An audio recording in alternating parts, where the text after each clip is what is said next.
নমস্কার। আগামী 5ই ভাদ্র অর্থাৎ 22শে আগস্ট একটি অত্যন্ত শুভ দিন আসতে চলেছে। সেটি হলো কৌশিকী অমাবস্যা। এই কৌশিকী অমাবস্যার দিনে তারাপীঠে বহু রকম কর্মকাণ্ড চলে।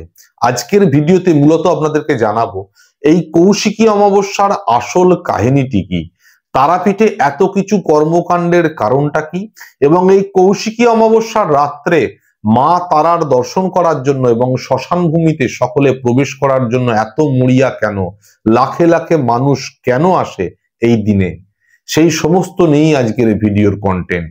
আশা করি আপনারা শেষ পর্যন্ত দেখবেন এবং জানতেও পারবেন এই তারাপীঠে কৌশিকী অমাবস্যা রাত্রে কি হয় এবং কৌশিকী অমাবস্যার আসল কাহিনীটি কি। তার সাথে সাথে আপনাদেরকে জানিয়ে রাখি, আপনারা ইতিমধ্যে বহু মানুষ অলরেডি জানেন যে আমি যে আশ্রমে থাকি বা যেখান থেকে আমি কর্মকাণ্ডগুলি করি, কাজকর্ম করি, সেটা হলো তারাপীঠ সর্বমঙ্গলা আশ্রম, যেটি অবস্থিত তারাপীঠে। সুতরাং মা সর্বমঙ্গলার পূজানুষ্ঠান সারাদিন ব্যাপী এই কৌশিক অমাবস্যার দিন যেমন হবে, তেমনি সারা রাত্রি ব্যাপী হোমযজ্ঞের ব্যবস্থা আছে। তার কারণটাই হলো যে সমস্ত অগণিত মানুষ এই সর্বমঙ্গলা আশ্রমের সাথে জড়িত আছেন বা আমাকে যারা ফলো করেন বা আমার চ্যানেলে যারা ফলো করেন, তাদের প্রত্যেকের নাম গোত্র ধরে ধরে কিন্তু পূজা দেওয়া হয় তাদের মঙ্গল কামনা করার জন্য এবং তাদের মনস্কামনা পূরণের জন্য। প্রত্যেকের নামে মা সর্বমঙ্গলার কাছে এই দিনে পূজা দেওয়া হয় এবং রাত্রে হোমযজ্ঞের মধ্যে আহুতি প্রদান করা হয়। এবং আপনারা জেনে অবাক হবেন বা খুশিও হবেন, মা সর্বমঙ্গলা আজ পর্যন্ত কাউকে খালি হাতে ফেরাননি।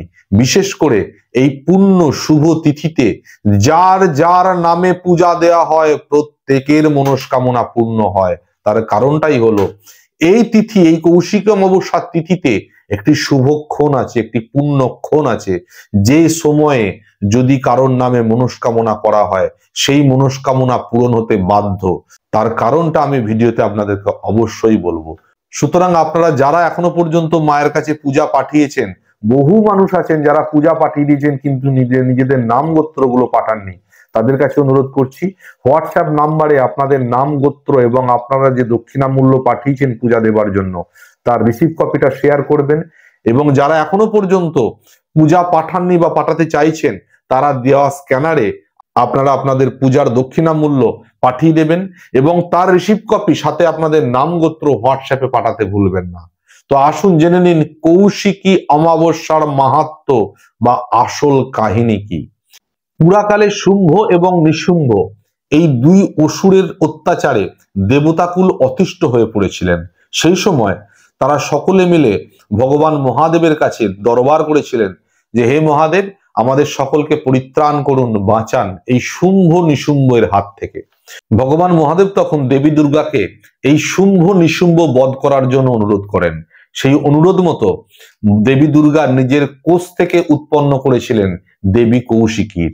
আর এই দেবী কৌশিকী কিন্তু শুম্ভ নিশুম্ভকে বধ করে দেবতাদেরকে রক্ষা করেছিলেন। আর যে দিনে এই শুম্ভ নিশুম্ভ বধ হয়েছিল এবং দেবতারা রক্ষা পেয়েছিলেন তাদের ত্রাস থেকে, সেই দিনটি ছিল ভাদ্র মাসের এই পুণ্যতিথি অমাবস্যা তিথি, যার জন্য ভাদ্র মাসের এই অমাবস্যার নাম হলো কৌশিকী অমাবস্যা। অনেকে এটাকে কুশগ্রহিণী অমাবস্যাও বলে থাকেন। আর এই অত্যন্ত শুভ দিনেই ব্রহ্মার সপ্তম মানসপুত্র বশিষ্ঠ দেব এই তারাপীঠ মহাশ্মশানে বসে সিদ্ধি লাভ করেছিলেন। পরবর্তীকালে এই তারাপীঠ মহাশ্মশানে শ্বেত শিমুল বৃক্ষের নিচে পঞ্চমুণ্ডির আসনে বসে সাধক বামদেব তিনিও কিন্তু সিদ্ধি লাভ করেছিলেন এই পবিত্র দিনে। তাই বীরভূমের এই পুণ্যভূমি মহাপীঠ তারাপীঠ সিদ্ধপীঠ নামে খ্যাত। এছাড়াও এই তারাপীঠের সাথে বহু পৌরাণিক কাহিনী জড়িয়ে আছে। সমুদ্র মন্থনের সময় যখন বিষ পান করে ভগবান মহাদেব শিথিল হয়ে পড়েছিলেন, তখন মা পার্বতী ওনার শরীরকে স্নিগ্ধ করার জন্য, শান্ত করার জন্য, আরাম দেবার জন্য এই তারা রূপেই ভগবান মহাদেবকে স্তন পান করিয়েছিলেন।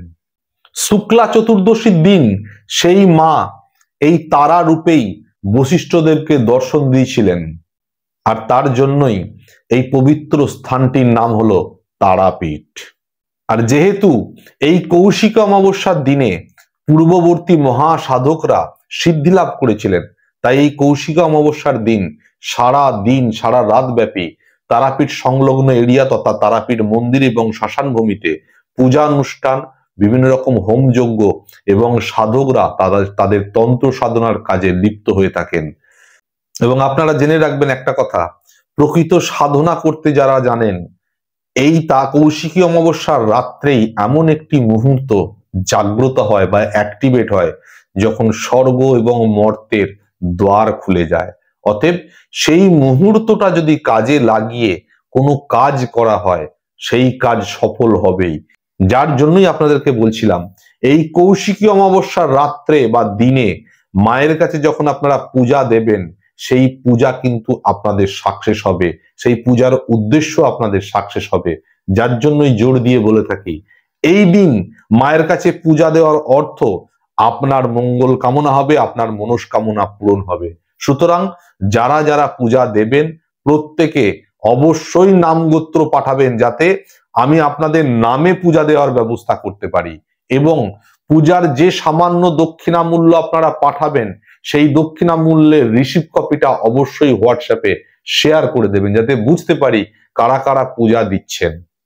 আর এই কৌশিকী অমাবস্যা উপলক্ষে সারাদিন যে মায়ের পূজা দেওয়া হয়, আপনারা এটাও জেনে রাখবেন, মাকে কিন্তু দুপুরবেলা আমিষ সেবা দেওয়া হয়, মাছ এবং পাঁঠার মাংস উভয়ই থাকে, এবং সাথে সাথে সন্ধ্যাবেলা মায়ের যে সন্ধ্যারতি হয় তার সাথে সাথে লুচি ভোগ মাকে প্রদান করা হয়।